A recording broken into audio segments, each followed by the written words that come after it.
She left him when he needed her most.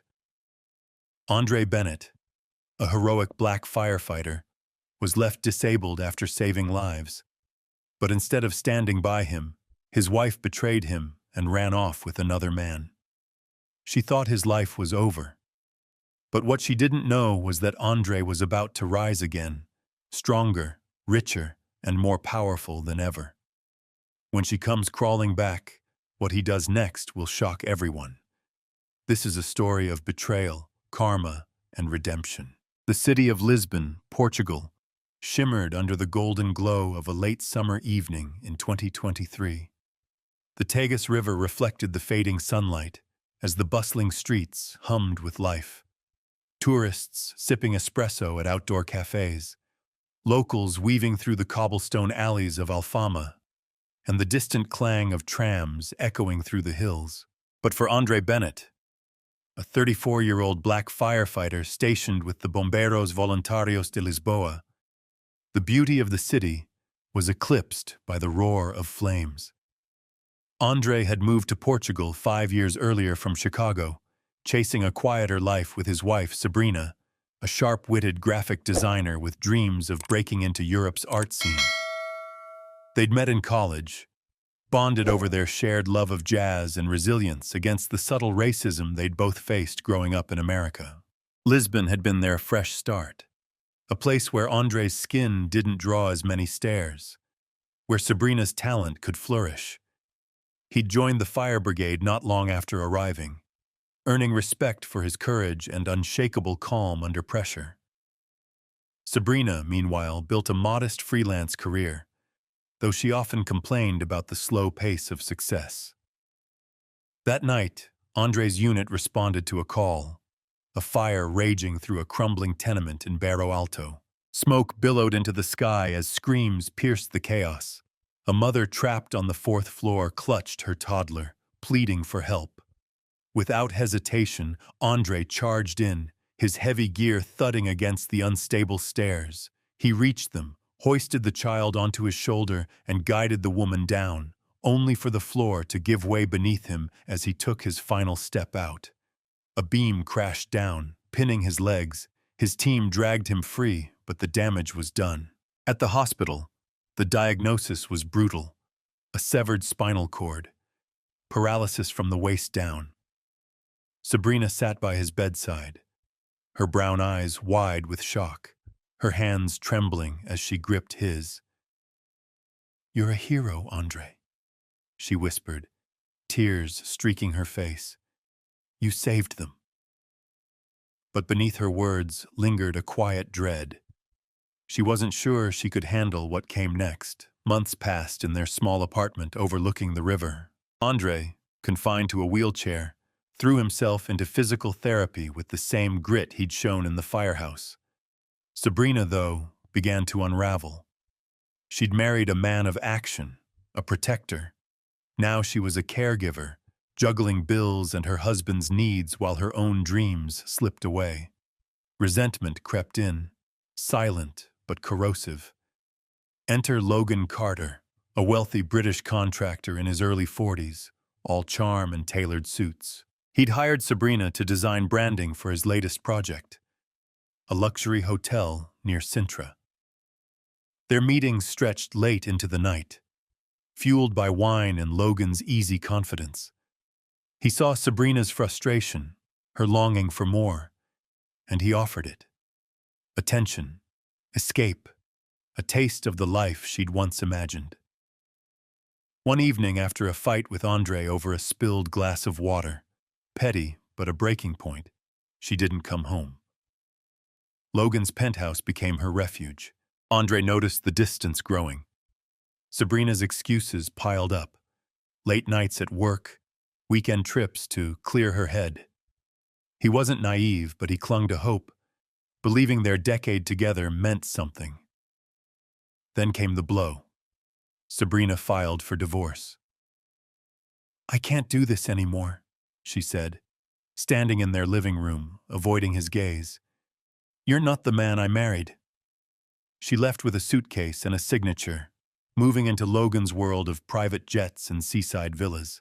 Andre was alone, broken in more ways than one. But Lisbon, with its steep hills and resilient spirit, had a way of teaching survival. Unbeknownst to Sabrina, Andre's story was far from over. Andre Bennett sat in his wheelchair by the window of his Lisbon apartment, the Tagus River glinting in the morning light. It was late 2023, 6 months after Sabrina walked out. The silence of the empty home was deafening, but Andre refused to let it define him. He'd always been a fighter, against fires, against the casual racism he'd faced in America, and even here in Europe, where it hid behind polite smiles. Now he fought for himself. His physical therapy had intensified. A new doctor, Dr. Mariana Costa, a no-nonsense neurologist with a reputation for miracles, saw something in Andre's determination. "Your spinal injury isn't as absolute as they thought," she told him one rainy afternoon. "There's a chance, small but real, if you push harder than anyone else." Andre didn't need convincing. He attacked rehab like it was a 5-alarm blaze. Grueling sessions, experimental treatments, a stubborn refusal to quit. By early 2024, he felt a twitch in his toes, then a cramp. Then, one day, he stood, shaky but upright, for 10 seconds before collapsing. It was a start. Meanwhile, fate dealt him another card. The family he'd saved in the Barro Alto fire, grateful beyond words, had rallied the community. A local journalist wrote a piece on Andre's heroism, and it went viral across Portugal. Donations poured in. Then came the settlement. The city, facing lawsuits over the tenement's neglected safety codes, offered Andre $2 million to avoid court. Alongside it, the Bomberos awarded him the Medal of Valor, a rare honor that came with a pension. Suddenly, Andre wasn't just a broken man. He was a symbol, a wealthy one at that. Sabrina, now living with Logan in a sleek villa near Cascais, heard whispers of Andre's turnaround. She scrolled X one night, seeing posts about Lisbon's black hero trending. Photos of Andre at a ceremony, wheelchair-bound but beaming, medals pinned to his chest. She swiped them away, telling herself it didn't matter. Her life with Logan was glamorous. Dinners in Paris, yacht trips off the Algarve. But cracks were forming. Logan's charm masked a controlling streak. He mocked her designs, dismissed her ambitions, expected her to play the trophy wife. The freedom she'd craved felt like a gilded cage. Andre, oblivious to her unease, kept pushing. By mid-2024, he walked with a cane, slowly, painfully, but independently. He moved into a modest house in Belém, near the famous Pastel de Nata bakeries, using his settlement to fund a foundation for injured first responders. Word spread, and with it came new faces, volunteers, admirers, and Anna, a soft-spoken nurse who'd lost her brother in a fire. She saw Andre's heart, not his scars, and their quiet coffees turned into something deeper. Sabrina's world imploded that fall. Logan's hotel project tanked, over budget, mired in scandals about shoddy construction. His temper flared. He blamed her for distracting him. One night, after he threw a glass against the wall, she packed a bag and left. Broke and humiliated, she turned to the only anchor she knew, Andre. She showed up at his door in Belém, rain-soaked and desperate, expecting the man she'd abandoned, wheelchair-bound, bitter, needy. Instead, she found him standing, cane in hand, a faint smile on his lips. "Sabrina," he said, voice steady, "what do you want?" Sabrina froze, her breath catching as she took in Andre's transformation. The man before her wasn't the helpless figure she'd left behind. His broad shoulders were squared, his dark eyes sharp with a quiet strength. Behind him, the warm light of his home spilled out, and she glimpsed a woman, Anna, setting a table, unaware of the scene unfolding. I made a mistake, Sabrina stammered, clutching her soaked jacket. Logan, he's not who I thought. I didn't know you'd get better. Her words sounded hollow, even to her. Andre's silence stretched, heavy with the weight of their history.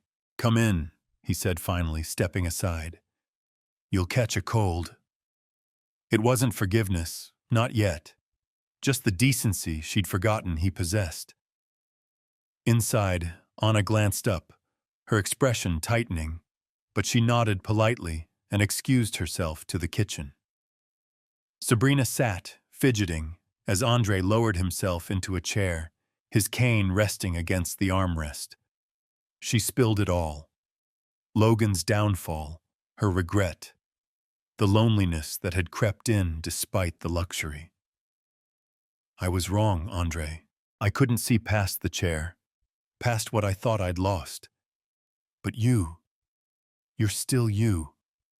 I want to fix this. Her eyes begged for a lifeline, but Andre's face remained unreadable. He leaned forward, hands clasped. Sabrina, I loved you. I fought for us even when you stopped.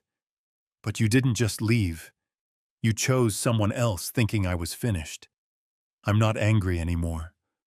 I've got a life now, one I built from the ashes you left me in. What do you expect me to do? She had no answer. The truth settled between them. Andre had moved on, not out of spite, but survival. Sabrina left that night, her tears mixing with the rain, knowing she'd lost him for good. Months later, in spring 2025, Andre walked unaided at a charity gala for his foundation, Anna by his side.